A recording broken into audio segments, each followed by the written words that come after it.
భాగం 6వ చరణాన్ని చదివి మనం ధ్యానం చేద్దాం.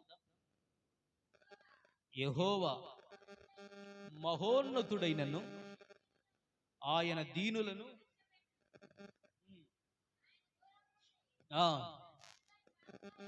బాగుగా ఎరుగును. దేవునికి మహిమ కలుగును గాక. ఆమేన్. హల్లెలూయా.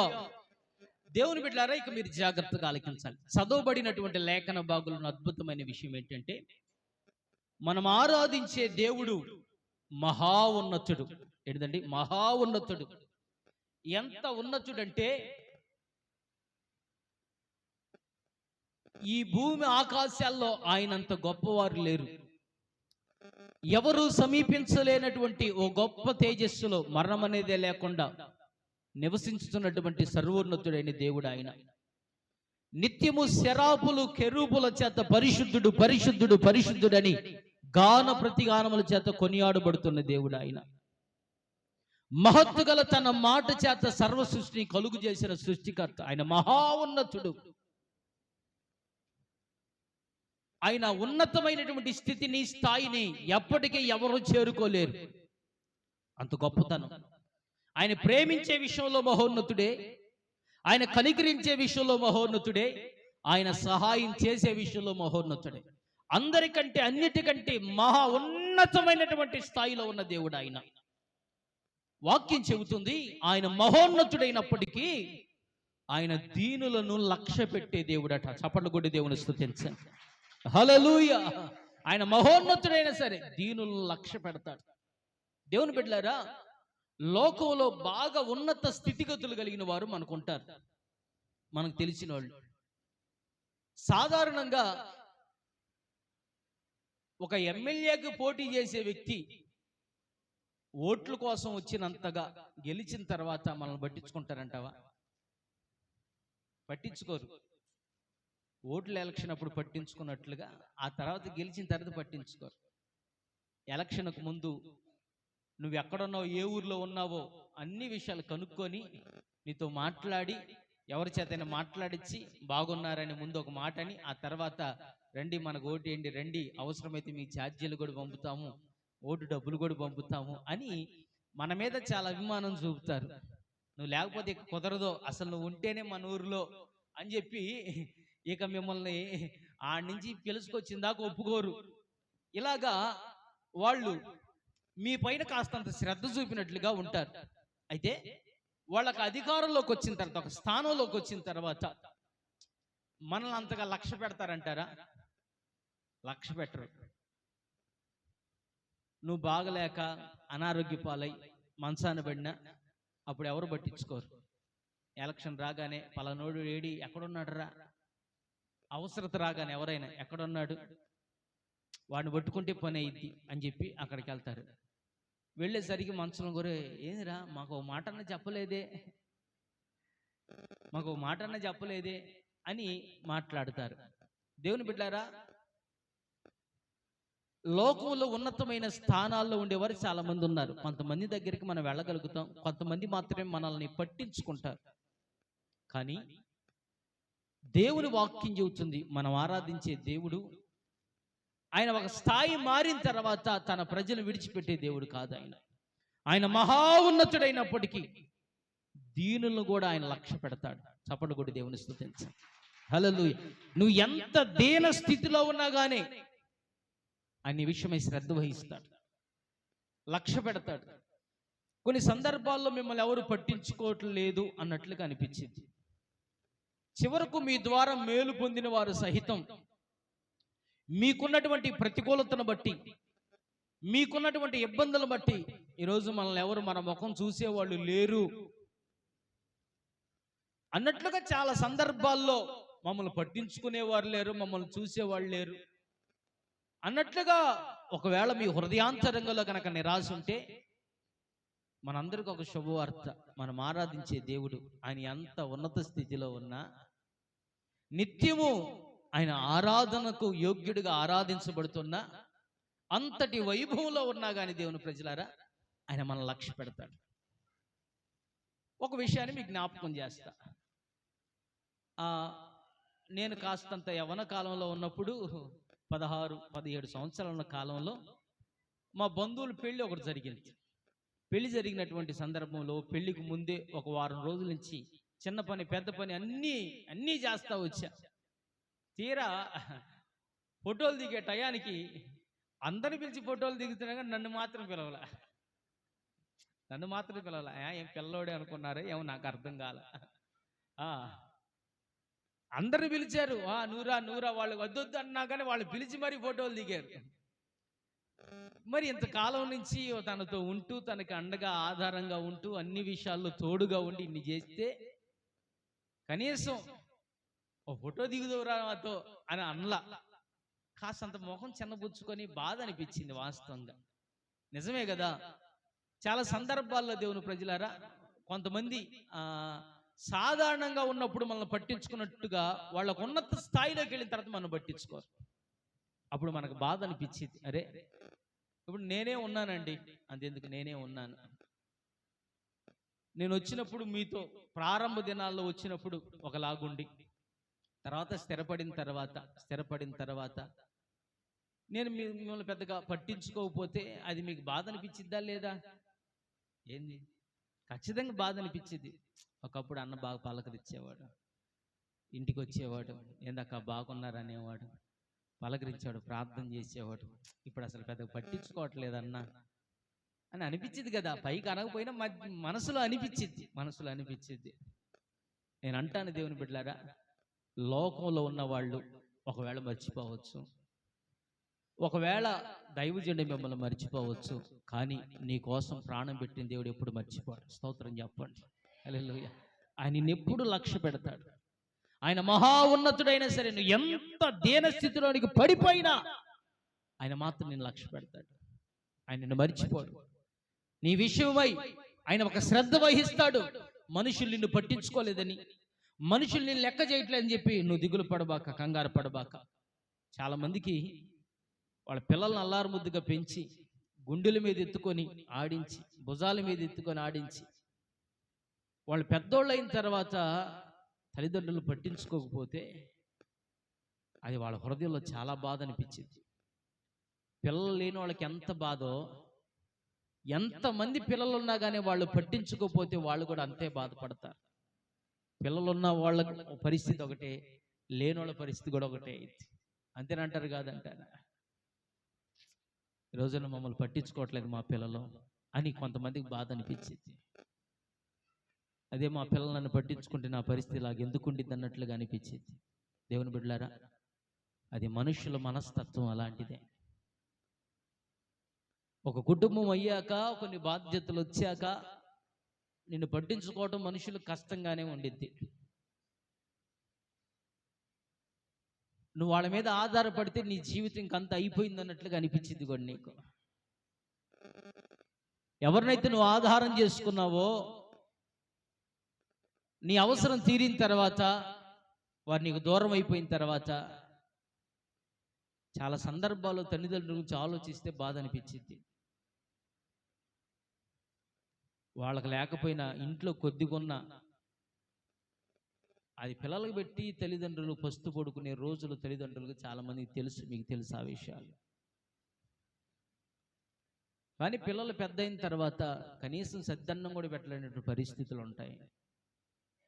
వాటిని బట్టి హృదయంలో చాలా బాధ అనిపించింది. చిన్నప్పుడు వాడిని అట్టు పెంచాను, చిన్నప్పుడు ఆ పిల్లని ఎంత బాగా చూశాను, ఈరోజు మేమంటే వ్యకసం అయిపోయింది. వాస్తవంగా వాళ్ళంతగా కష్టపడకపోతే, అంతగా ప్రయాసపడకపోతే ఈ రోజున మనం ఎవరు ఈ స్థితిలో ఉండం. అంతేనంటారు కాదంటారు, ఎవరు ఈ స్థితిలో ఉండం. ఆ కృతజ్ఞత కలిగి ఖచ్చితంగా మనం అందరం బ్రతుకుతాము కాక. ఒకవేళ వాళ్ళైనా మర్చిపోవచ్చు. అందుకే దేవుని వాక్యం చెబుతుంది, ఆయన మహోన్నతుడైనా సరే, ఆయన ఎంత ఉన్నత స్థితిలో పోయినా ఆయన మాత్రం ఎంత దీన స్థితిలో ఉన్న మనల్ని ఆయన లక్ష్య పెడతాడు. ఈరోజు మనం ఆరాధించే దేవుడు ఎలాంటి దేవుడు అంటే, మనం ఎలాంటి పరిస్థితుల్లో ఉన్నా, ఎవరు పట్టించుకోపోయినా దేవుడు నిన్ను పట్టించుకుంటాడు. స్తోత్రం చెప్పండి. అప్పుల్లో ఉన్న పట్టించుకుంటాడు, అనారోగ్యంతో నువ్వు మంచం మీద పడిపోయినా పట్టించుకుంటాడు. కొన్ని సందర్భాల్లో భర్త కూడా పట్టించుకోడు. అన్నీ ఉన్నప్పుడు బాగా పట్టించుకున్నట్లుగా ఏమీ చేయలేని పరిస్థితుల్లోకి వచ్చిన తర్వాత భార్యను కూడా కొన్ని సందర్భాల్లో పట్టించుకోరు. కొంతమంది భార్యలు కూడా భర్త ఆరోగ్యం ఉండి సంపాదించిన దినాలు మా ఆయన బంగారం అంటారు, మా ఆయన బంగారం, ఇనుము, ఉక్కు, స్టీలు ఎన్నైనా అంటారు. కాస్తంత అనారోగ్యం వచ్చి పరిస్థితి తప్పి పని చేయలేని పరిస్థితి కనుక వస్తే ఆ గౌరవ మర్యాదలు ఎలాగ ఏమైపోతాయో ఈయన పట్టించుకోరు కూడా. అంతెందుకండి, 4 రోజులు పనికి పోతే చూడండి పరిస్థితి అట్టుండిద్దా. 4 రోజులు పనికి పోయినప్పుడు ఉండే రెస్పెక్ట్ వేరు, పనికి పోకపోతే వచ్చి చూసావా. మనుషులు ఎవరు పట్టించుకోకపోయినా ఆయన మాత్రం నేను లక్ష్య పెడతాడు. స్తోత్రం చెప్పు, హల్లెలూయా. నిశ్చయంగా దేవుని ప్రజలారా, మీ జీవితాల్లో ఎవరు పట్టించుకుపోయి నేను మరలా చెబుతున్నాను, దేవుడు మిమ్మల్ని లక్ష్య పెడతాడు. ఆయన దీనులను లక్ష్య పెట్టే దేవుడు, దీనుల విషయమై బాధ్యత వహించే దేవుడు, దీనుల మీద ఆయన తన కనుదృష్టి నిలిపే దేవుడు. ఈరోజు ఒక ప్రాముఖ్యమైన విషయాన్ని జ్ఞాపకం చేస్తాను. చాలా మంది జీవితాల్లో దేవుడు మమ్మల్ని పట్టించుకోవట్లేదు అనే వైఖరి అనేది ఏర్పడుతుంది.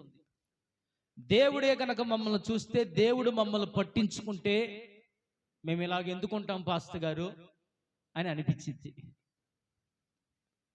ఖచ్చితంగా మనం దీనులు గనక అయితే దేవుని ప్రజలారా, ఆయన ఖచ్చితంగా లక్ష్య పెడతాడు. స్తోత్రం చెప్పండి. మన దీన దశలో, దీనత్వంలో ఉంటే ఖచ్చితంగా ఆయన లక్ష్య పెడతాడు. దీనుల్ని ఎలాగైతే లక్ష్య పెడతాడో, గర్వ హృదయం కలిగి వారిని కూడా దేవుడు ఒక కంట కనిపెడతాడట. దీనులు లక్ష్య పెట్టినట్టుగానే అదే కదా. అయితే ఆ మాట చదవండి, ఇంకోసారి చదవండి. 138 వచ్చిన దీనులు లక్ష్య పెట్టును, ఆ కింద వచ్చిన చదవండి. ఆయన దూరం నుండి గర్విష్ఠులను కూడా బాగుగా తెలుసుకుంటాడట. ఏంది? దీనులు లక్ష్య పెట్టినట్లుగానే గర్వంతో ఎవరైతే ఉంటారో వారిని కూడా బాగా తెలుసు. వాళ్ళ వ్యవహారాలను కూడా ఆయనకు బాగానే తెలుసు. కాకపోతే దేవుడు వాళ్ళకు దూరంగా ఉండి చూస్తాడు. దీనుల విషయం మాత్రం దేవుడు లక్ష్య పెడతాడు. జాగ్రత్త వినండి. అందరిని చూస్తాడు, అందరి పరిస్థితులు ఎలాగున్నాయి చూస్తాడు దూరం నుండి.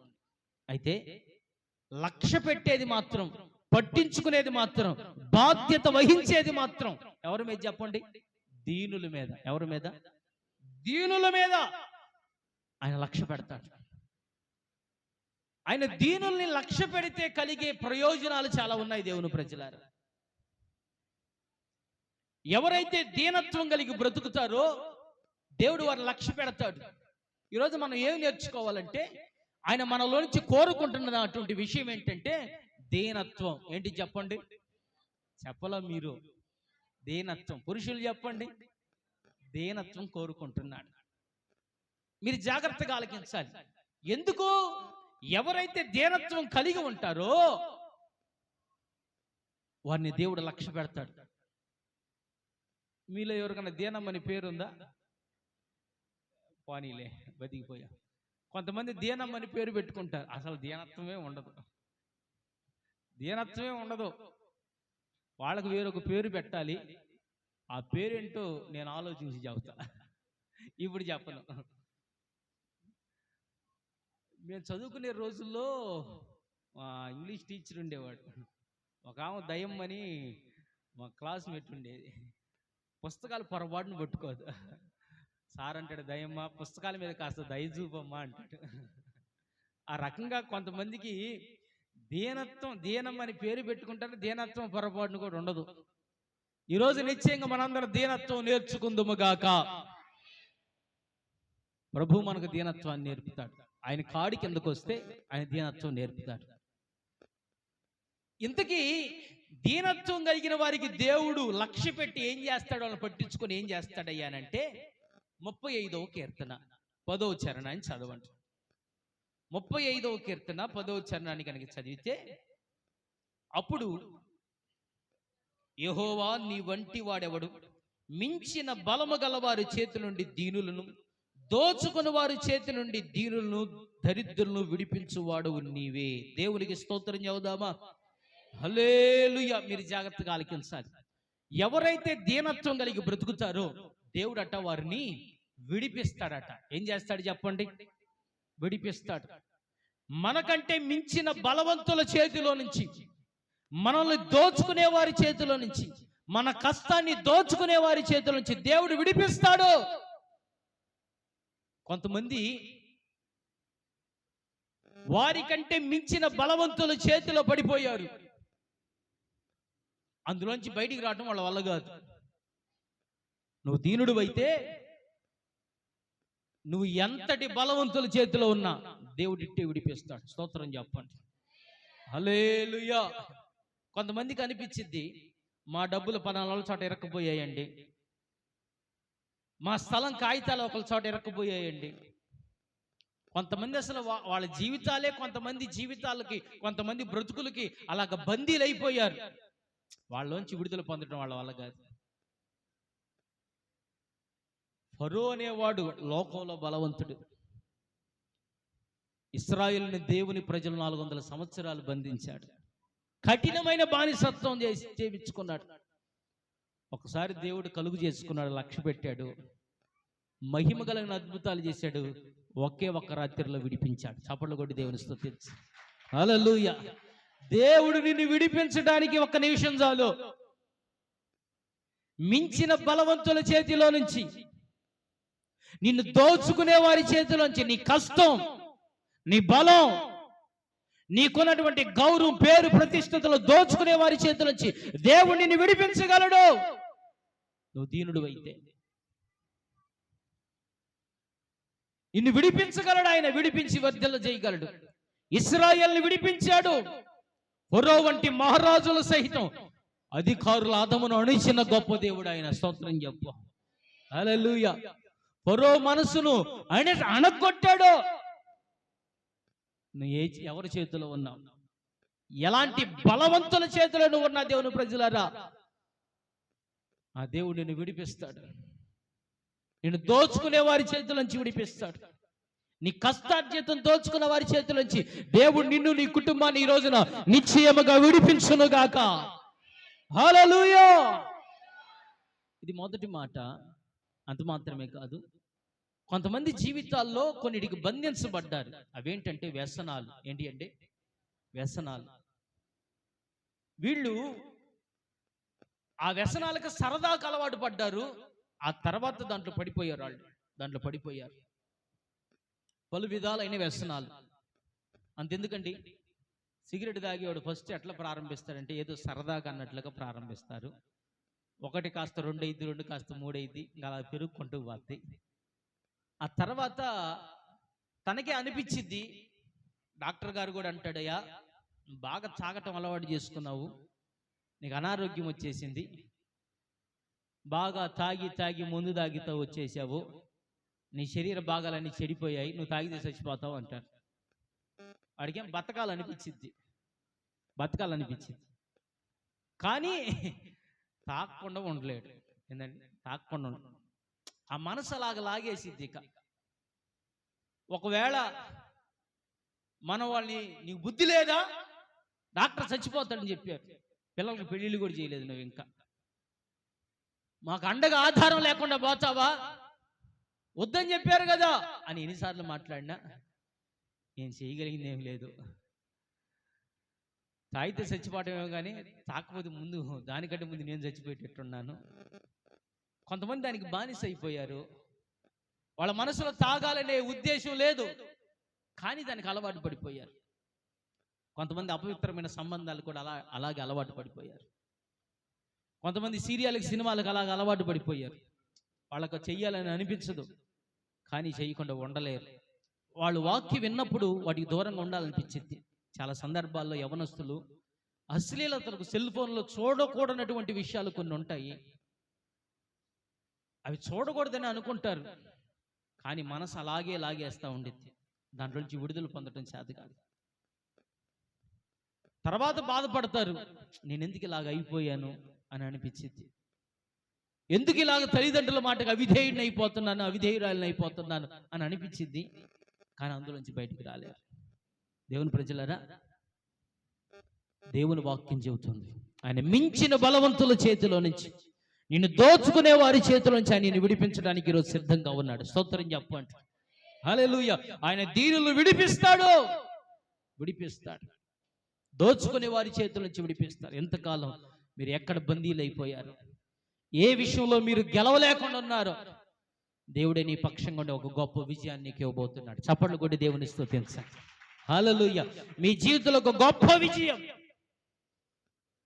అధికారులు ఆదమును అణిచినట్లుగా నీ మీద పనిచేస్తున్నటువంటి ప్రతి చీకటి బంధకము యేసు నామములో తెగగొట్టబడతా ఉంది ఈరోజు. హల్లెలూయా. అందులో నుంచి ఒక విడుదల దేవుడు కలుగు చేస్తాం. ఇది దీనులకు కలిగే గొప్ప ప్రయోజనం. రెండవదిగా దేవుని ప్రజలారా, 25వ కీర్తన 9వ చరణాన్ని కనుక మనం చదివితే, ఇక్కడ దీనులకు దేవుడు చేసే మరొక ఉపకారాన్ని గురించి రాస్తుంది. ఆయన లక్ష్య పెట్టి ఏం చేస్తాడో, న్యాయ విధులను బట్టి ఆయన దీనులను నడిపించును. దేవునికి స్తోత్రం చెబుదామా? హల్లెలూయా. మీరు జాగ్రత్తగా ఆలకించినట్లయితే, ఒకటి విడిపిస్తాడు. ఏం చేస్తాడు చెప్పండి? మీరు మాట్లాడట్లా, మీరు విడిపిస్తాడు. రెండవదిగా వాక్యం ద్వారా ప్రభువు నేర్పుతున్నటువంటి మరొక పాఠం ఏంటంటే, విడిపించినటువంటి గొప్ప దేవుడు ఆయన తన న్యాయ విధులను బట్టి నిన్ను ఎప్పుడైతే లోకంలోంచి, శాపలోంచి, పాపలోంచి విడిపించడం మాత్రమే కాదు, ఆయన నిన్ను తన న్యాయమైన మార్గాల్లో నడిపిస్తాడు. స్తోత్రం చెప్పండి. నువ్వు దీనుడు అయితే, నువ్వు దేవునికి అప్పగించుకుంటే ఆయన నిన్ను నడిపించడం మొదలు పెడతాడు. నువ్వు గర్వంతో నువ్వు నడిపించేదేంటి? నాకంతా తెలుసు, దేవుని వాక్యం ఏ రకంగా బోధించినా, దేవుని వాక్యం ఏమని చెప్పినా నువ్వు దాన్ని పట్టించుకొని నువ్వు ఇష్టానుసారంగా బ్రతికితే, నువ్వు దేవుని వాక్యానికి లోబడకపోతే దేవుడు నిన్ను నడిపించలేడు. అర్థమైందా? నువ్వే పడిపోతావు. ఈ లోకం అరణ్యం వంటి యాత్ర. మీరు జాగ్రత్త వినండి. ఈ లోకం అరణ్యం వంటి యాత్ర. అడవిలో త్రోవ సరిగా ఉండదు. ఏదైనా ఎదురుపడచ్చు. ఎలాంటి కట్లపాము లాంటి విషపూరితమైన వ్యక్తులు ఉంటారు, క్రూర మృగాలు లాంటి వ్యక్తులు ఉంటారు, నమ్మించి మోసం చేసే వాళ్ళు ఉంటారు. ఈ అరణ్యం వంటి జీవితంలో వాడుకొని వదిలేసే వాళ్ళు ఉంటారు. ఇలాంటి వారు ఎంతో మంది ఈ లోకమనే అరణ్యంలో కనపడతారు. దేవుడు గనక నిన్ను నడిపించకపోతే, దేవుడు గనక నీకు మార్గదర్శిగా లేకపోతే, నీ బతుకు అడవులు పాలైపోద్ది. ఒక దరికి నువ్వు చేరలేవు. నీ జీవితం అరణ్య రోదనగా మారిపోద్ది. ఏమైపోతావో నీకు అర్థం కాదు, ఎటు పోతున్నామో అర్థం కాదు. నేటికి అనేక కుటుంబాలు అదే దీన పరిస్థితుల్లో ఉన్నాయి. వాళ్ళ కుటుంబం ఒక కొలికి చేరట్లేదు. ఆ వ్యక్తుల జీవితాలు ఇంకా అడవిలోనే చిక్కుపోయారు, అరణ్యంలోనే చిక్కుపడిపోయారు. వారికి ఒక త్రోవ లేదు, ఒక మార్గం లేదు, దారి చూపేవాడు లేడు. అయ్యా, ఈ మార్గం సరైనది కాదు, ఇదిగో పలానా చోట ఒక మంచి మార్గం, ఆ మార్గం కంటే వెళితే నువ్వు ఈ అరణ్యం లాంటి అనుభవాలను నువ్వు దాటొచ్చు అని చెప్పేవాళ్ళు లేడు. కారణం ఏంటంటే ఇనే మనస్తత్వం లేదు. ఏం లేదండి, వెనక చాలా మంది చెడిపోతారంట కదా. కొంతమంది అంటారు పెద్దోళ్ళు, చెప్పేవాళ్ళు లేక చెడిపోతారంట కొంతమంది. మీరు జాగ్రత్తగా ఆలకించాలి.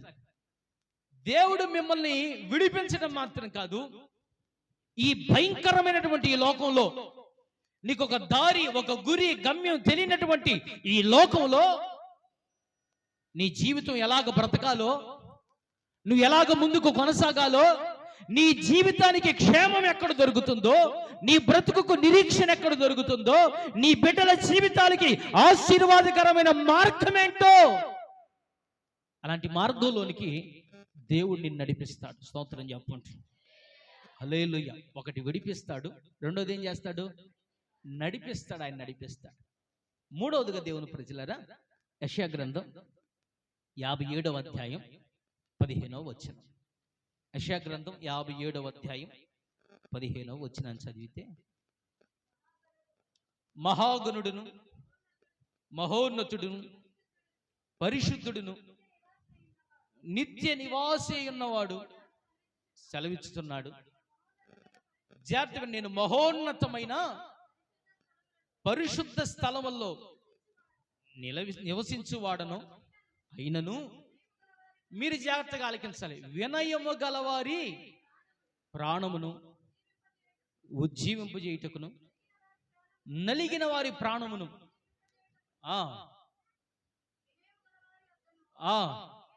జాగ్రత్త దీన మనస్సు గలవారి యొద్దను నివసించుచున్నాను. దేవునికి స్తోత్రం చెప్పండి. హల్లెలూయా. మూడవదిగా, ఒకటి ఆయన విడిపిస్తాడు, రెండు నడిపిస్తాడు. మూడవది గట, ఆయన మహోన్నతుడైనా సరే ఆ స్థానాన్ని విడిచిపెట్టి, ఆ స్థానాన్ని కాదనుకనైనా ఎవరైతే దీన మనస్సు కలిగి ఉంటారో వారి యొద్దకు వచ్చి ఆయన నివసిస్తాడట. చప్పళ్ళు కొడి దేవుని స్తుతించు. హల్లెలూయా. నువ్వు దీన మనసు కలిగి ఉంటే చాలు, నువ్వు చెట్టు కింద ఉన్నా వస్తాడు నీ దగ్గరికి. నువ్వు దీన మనసు కలిగి ఉంటే చాలు, ఎంత అసహ్యకరమైన గృహంలో నువ్వు ఉన్నా, ఎంత ఇబ్బందికరమైన పరిస్థితుల్లో ఉన్నా, అందరూ చేదరించుకున్న పరిస్థితుల్లో ఉన్నా సరే ఆయన యొద్దకు వచ్చి నివసిస్తాడు. ఆయన నీతోనే ఉంటాడు.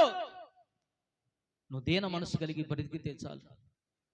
నువ్వు ఉన్నతమైనటువంటి స్థానంలో ఉంటే అక్కడికి వస్తానని ఆయన అనడు. నీ హృదయంలో దీన మనసు ఉంటే చాలు, నువ్వు ఎలాంటి పరిస్థితుల్లో ఉన్నా సరే ఆయన వచ్చేస్తాడు.